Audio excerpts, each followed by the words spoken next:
ಹರೇ ಶ್ರೀಕೃಷ್ಣ. ಶ್ರೀಮದ್ ಭಗವದ್ಗೀತೆ ಅಧ್ಯಾಯ 5 ಶ್ಲೋಕ 27 ಮತ್ತು 28. ಸ್ಪರ್ಶಾನ್ ಕೃತ್ವಾ ಬಹಿರ್ಬಾಹ್ಯಾಂ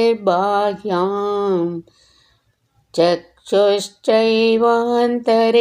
ಭ್ರುವೋಃ ಪ್ರಾಣಾಪಾನೌ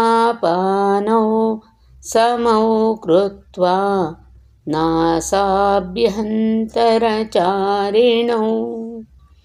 ಯತೇಂದ್ರಿಯಮನೋಬುದ್ಧಿಃ ಮುನಿರ್ಮೋಕ್ಷಪರಾಯಣಃ ವಿಗತೇಚ್ಛಾಭಯಕ್ರೋಧೋ ಯಃ ಸದಾ ಮುಕ್ತ ಏವ ಸಃ. ಈ ಶ್ಲೋಕಗಳ ಭಾವಾರ್ಥ: ಬ್ರಹ್ಮ ನಿರ್ವಾಣದ ತತ್ವಗಳನ್ನು ವಿವರಿಸಿದ ನಂತರ ಭಗವಂತನು ಅಷ್ಟಾಂಗ ಯೋಗ ಎನ್ನುವ ಯೋಗಾಭ್ಯಾಸದಿಂದ ಆ ಸ್ಥಿತಿಯನ್ನು ತಲುಪುವುದು ಹೇಗೆ ಎಂದು ಅರ್ಜುನನಿಗೆ ಬೋಧಿಸುತ್ತಾನೆ. ಅಷ್ಟಾಂಗ ಯೋಗವನ್ನು 8 ಬಗೆಯ ಕ್ರಮಗಳಲ್ಲಿ ವಿಭಾಗಿಸಬಹುದು.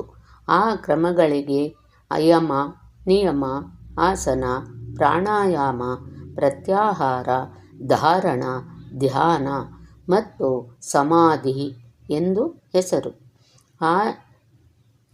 ಅದನ್ನು ಪೂರ್ವಭಾವಿಯಾಗಿ ವಿವರಿಸಿದೆ.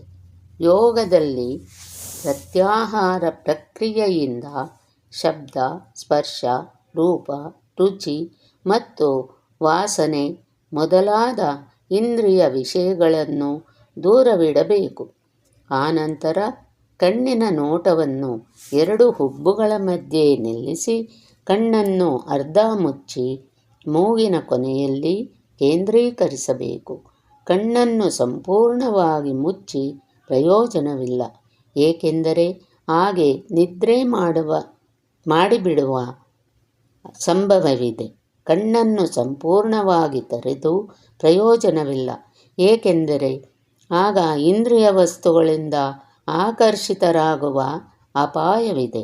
ದೇಹದಲ್ಲಿ ಮೇಲಕ್ಕೆ ಹೋಗುವ ಮತ್ತು ಕೆಳಕ್ಕೆ ಹೋಗುವ ಗಾಳಿಯನ್ನು ತಟಸ್ಥಗೊಳಿಸಿ ಉಸಿರಾಟವನ್ನು ಹೊಳ್ಳೆಗಳಲ್ಲಿ ನಿಯಂತ್ರಿಸಬೇಕು. ಇಂತಹ ಯೋಗಾಭ್ಯಾಸದಿಂದ ಮನುಷ್ಯನು ಇಂದ್ರಿಯಗಳ ಮೇಲೆ ಹತೋಟಿಯನ್ನು ಪಡೆಯಬಹುದು, ಬಾಹ್ಯ ಇಂದ್ರಿಯ ವಸ್ತುಗಳಿಂದ ದೂರವಿರಬಹುದು. ಹೀಗೆ ಬ್ರಹ್ಮನಲ್ಲಿ ಮುಕ್ತಿ ಪಡೆಯಲು ಸಿದ್ಧ ಮಾಡಿಕೊಳ್ಳಬಹುದು.